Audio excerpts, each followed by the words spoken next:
অবশ্যই মিস করি। সাকিব বিশ্বের ১ নম্বর রানার, দেশের ১ নম্বর রানার, বিশ্বের ১ নম্বর রানার। কে কত ভালো সেটা সবচেয়ে বড় জিনিস। হ্যাঁ, আমরা ভালো খেলছি না কথাটা সত্যি। একটু প্রেশার মুক্ত রাখাটাই ওদেরকে আমাদের সবার কাজ হবে। বাংলাদেশের অনেক বড় যোদ্ধা তো যদি। প্রিয় দর্শক, পিডিআর ক্যাবের স্পোর্টস টাইমে আমরা প্রতিনিয়ত একজন বিশেষ অতিথির সাথে কথা বলি। আমাদের আজকের অতিথি বাংলাদেশ জাতীয় দলের সাবেক অধিনায়ক খালেদ মাহমুদ সুজন। সুজন, এই ৪ নম্বর উইকেটে ৩০০ রান হলো, অথচ ৩ নম্বর উইকেটে শরীফুল ইসলাম মানে বলের ফুলঝুরি ঝরালো।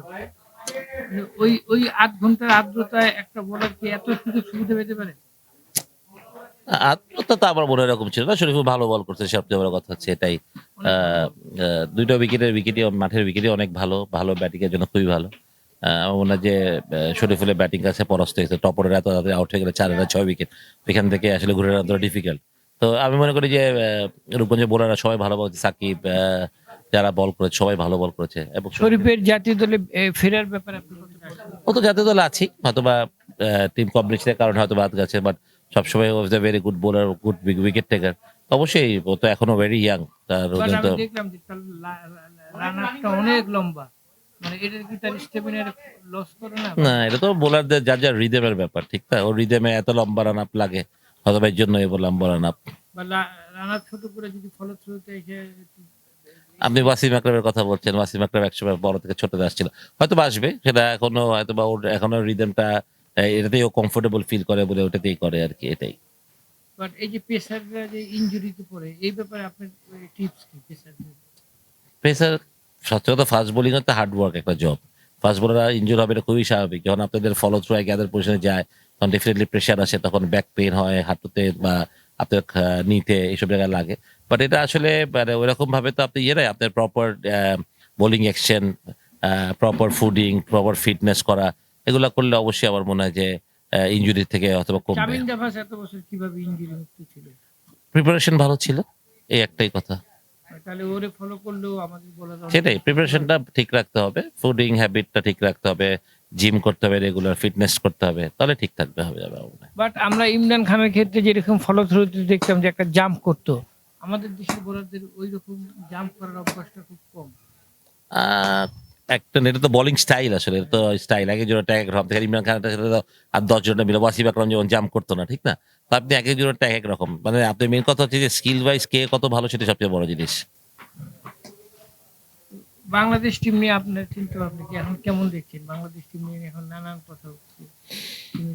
না, আমি মনে করি যে একটা চ্যাম্পিয়ন্স ট্রফির রেজাল্ট দিয়েই বাংলাদেশ টিমকে মূল্যায়ন করা ঠিক হবে না। হ্যাঁ, আমরা ভালো খেলছি না কথাটা সত্যি। বাট আমি স্টিল বিলিভ করি আমরা যথেষ্ট ভালো দল।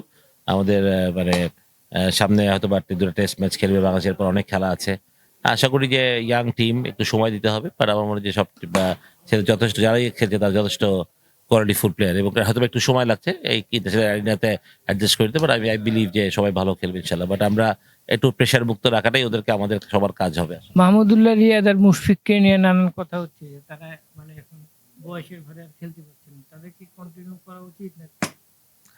আ বয়সের ভারে খেলতে পারছে না কথাটা ঠিক না। দুজনেই খুব ইউজফুল প্লেয়ার বাংলাদেশ ক্রিকেটের। বাংলাদেশের অনেক বড় যোদ্ধা দুজনই। আসলে এই ডিসিশনটা সম্পূর্ণ ওদের যে ওরা কখন চিন্তা করবে ওদের খেলা ছাড়া উচিত বা খেলবে কিনা, কন্টিনিউ করবে কিনা। বাট দুজনেই যে প্রমাণিত প্লেয়ার এটা বলে লাভ নেই। দেশের ক্রিকেটে দুজনেই প্রমাণিত, দুজনে অনেক প্রমাণ করেছে বাংলাদেশীদেরকে। হ্যাঁ, এখন হয়তোবা কয়েকটা ইনিংসে রান করেনি বলে কথাগুলো বেশি উঠছে। বাট এটা ভুলে গেলে চলবে না যে মুশি বাংলাদেশের জন্য কত ভালো ক্রিকেট খেলেছে এবং অ্যাজ ওয়েল অ্যাজ রিয়াদও। যে ওরা ম্যাচ উইনার, অনেকগুলা ম্যাচের উইনার ওরা। সুতরাং এটা ওদের আমার মনে হয় দে ডিজার্ভ দেয়ার ওন কলস যে কখন তাদের ছাড়া উচিত, কখন ছাড়া উচিত এটা ওদের নিজেদের সাকিব কি কতটা মিস করেন জাতীয় দলে? অবশ্যই মিস করি। সাকিব বিশ্বের ১ নম্বর রানার, দেশের ১ নম্বর রানার, বিশ্বের ১ নম্বর রানার।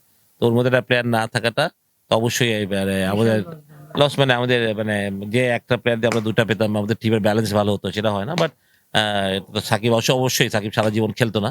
বাট যতদিন ফিট থাকতো ততদিন খেলতে পারতো। বাট এখন যেহেতু খেলছে না এখন ওর আসলে অ্যাম আ মিস তো আমরা সবাই করি। বাট তারপর যারা ওর জায়গায় খেলছে আশা করি তারা ভালো করবে, সাকিবের অভাবটা পূরণ করবে সেটাই বিশ্বাস করি আসলে। আমাদের এই ইয়াং জেনারেশনের মধ্যে তো অনেক ট্যালেন্ট, তাদের সম্ভাবনাও আছে ভালো করার। জি। হ্যাঁ, অবশ্যই সম্ভাবনা মনে অনেক আছে। অনেক ট্যালেন্টেড প্লেয়ার আছে যারা কোয়ালিটি আছে এবং যারা বাংলাদেশকে সামনে নেতৃত্ব দেবে সেটাই আমি বিশ্বাস করি আসলে। আপনাকে অনেক ধন্যবাদ।